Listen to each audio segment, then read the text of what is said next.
critical/post-critical interpretation. My own schooling, and that of my companions, has been in a critical tradition. That enterprise by itself, however, has left the Church with little to preach, teach, or trust. For that reason, my work has become increasingly post-critical. That is, with a second naivete, a readiness to engage in serious ways the claims of the text. I have done so in a conviction that the alternative meta-narratives available to us are inadequate, and the core claims of the Bible are more adequate for a life of responsible well-being. Both liberal, progressive Christians and fundamentalist Christians are tempted and seduced by alternative narratives that are elementally inimical to the claims of the Bible. For that reason, the work of a generative exposition of biblical claims seems to me urgent.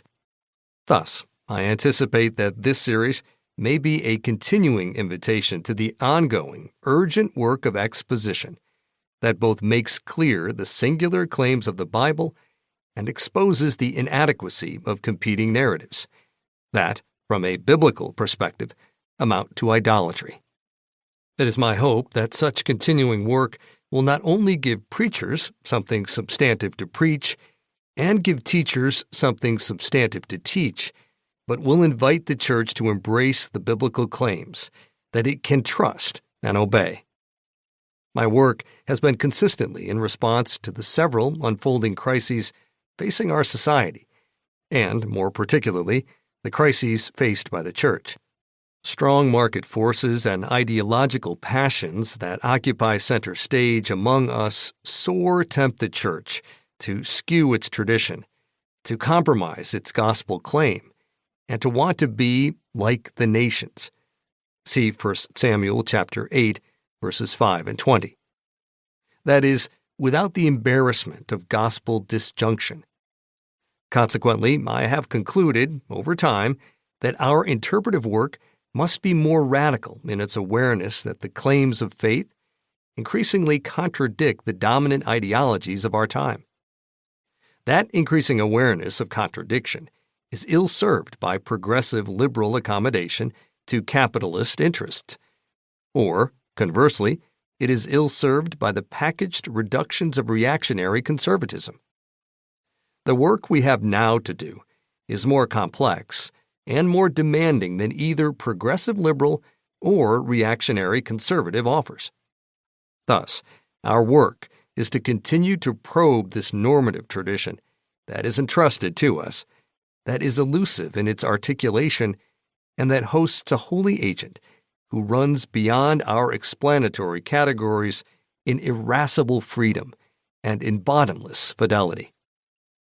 I am grateful to the folk at Westminster John Knox and to a host of colleagues who continue to engage my work. I am profoundly grateful to Davis Hankins, on the one hand, for his willingness to do the arduous work of editing this series. On the other hand, I am grateful to Davis for being my conversation partner over time in ways that have evoked some of my better work and that have fueled my imagination in fresh directions. I dare anticipate that this coming series of republication will, in generative ways beyond my ken, continue to engage a rising generation of interpreters in bold, courageous, and glad obedience. Walter Brueggemann. Editor's Introduction. I began theological education just as Walter Brueggemann was scheduled to retire at Columbia Theological Seminary. I knew very little about the academic study of religion, probably even less about the state of biblical scholarship at the turn of the 21st century. Yet, somehow, I knew enough to take every possible course with Dr. Brueggemann. After retiring, Walter continued to teach a course periodically and work from his study on campus, and he always insisted that it and any pastor's workspace be called a study rather than an office. But before he retired, during his last and my first year at Columbia, I took 6 different courses in biblical studies, including 3 with Walter.